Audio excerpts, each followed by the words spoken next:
Business leaders will often share their frustration with us about how vague the compliance requirements seem to be. What they're really desperate for is for their compliance team to hand them a simple, clear list of work that they need to do. This is something that the compliance team seems completely unable to do. Meanwhile, at the Compliance Foundation, we're hearing that regulators worry that compliance teams just are not challenging their businesses enough. They're not calling out issues. And that is why compliance is now so hard for both the firm and the function. Pre the crash and the proliferation of all the social media, compliance was focused on checking that procedures had been carried out. Yes, no answers were okay, and you were either deemed compliant or not. Customers could complain about financial products and services by writing letters, but the threshold for that negative publicity was really high. Life was simple, happy days. But now, in a post-crash world, we're online, we're hooked up. Regulators, customers and employees are all holding businesses, their leaders and their boards to much higher standards. They're also much more likely to find out and publicise it if and when a firm messes up.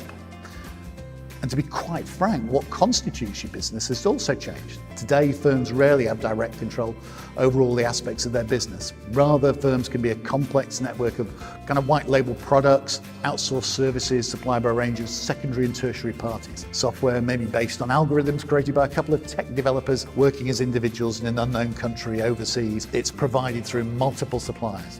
However, the firm's reputation and ability to meet compliance standards is going to depend on the ability of the board and the business leaders to be able to oversee and check this diverse network and make sure that it is meeting regulations.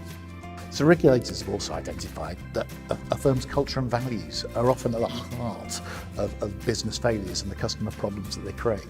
So regulators and compliance functions need to ensure there is an effective culture in place. And to do this, they need to use real judgment. There are no hard and fast rules out there. There's also a very practical angle to this, that in a fast-moving world where there's increasing ambiguity, in the marketplace, regulations can't possibly keep up with every single development. So regulators will believe that using judgment is a handy way to expect firms to do the right thing. Especially when they're not always able to fully articulate what the right thing is. Against this backdrop, you can see why the regulatory rulebook doesn't always give you chapter and verse on what you need to do. So yeah, getting compliance right is a tall order. It is challenging and it is complicated, but it is fundamentally critical to the health and well-being of the firm. At the Compliance Foundation, we've helped many firms build the right systems and embed the right judgment required to successfully meet their regulatory obligations, and more importantly, to develop effective business cultures.